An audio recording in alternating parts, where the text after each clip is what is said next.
Hello বন্ধুরা, welcome to our new mini blog.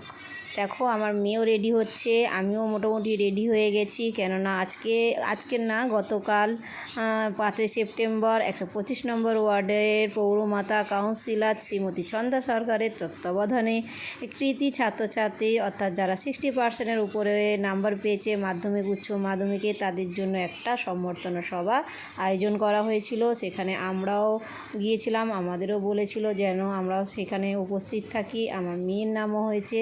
একে একে আমরা গেলাম। এই যে আমাদের পৌরমাতা ছন্দাদি, তাকেও বরণ করে নিচ্ছে আমাদেরই একজন দাদা, আমাদের দলের একজন দাদা। এরপর এখানে এছাড়া সবাই উপস্থিত ছিল, যেমন 125, 26, 27, 28 সমস্ত ওয়ার্ডের পৌর পিতা পৌরমাতা এখানে সকলে উপস্থিত। সকলেই তাদের বক্তৃতার মাধ্যমে ছাত্রছাত্রীদের উৎসাহ বাড়িয়েছে আগামী দিন কীভাবে চলবে সেটা। এছাড়া দেখো এখানে কলকাতার মেয়র ফেরহাদ হাকিম, তিনিও এসেছিলেন।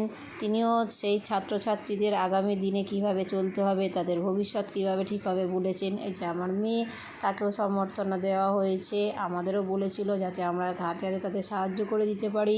এই যে ফিরোজ মেয়র দেখছেন, তিনি তারপর কিছুক্ষণ পর আস্তে আস্তে চলে গেলেন। তারপর আর এখানে যে ওয়ার্ডের যত পৌরমাতা পৌরপিতা ছিল, তারা এক এক করে কৃতি ছাত্রছাত্রীদের হাতে তাদের অ্যাওয়ার্ড তুলে দিল, তাদের সার্টিফিকেট তুলে দিল। এবং অবশেষে এই যে আমার মেয়েকেও আমাদের চন্দাদি, তিনি নিজের হাতে অ্যাওয়ার্ড তুলে দিয়েছিলেন। আর এই অ্যাওয়ার্ড দিতে প্রায় 9টা, 9:30 প্রায় বেজে গিয়েছিল।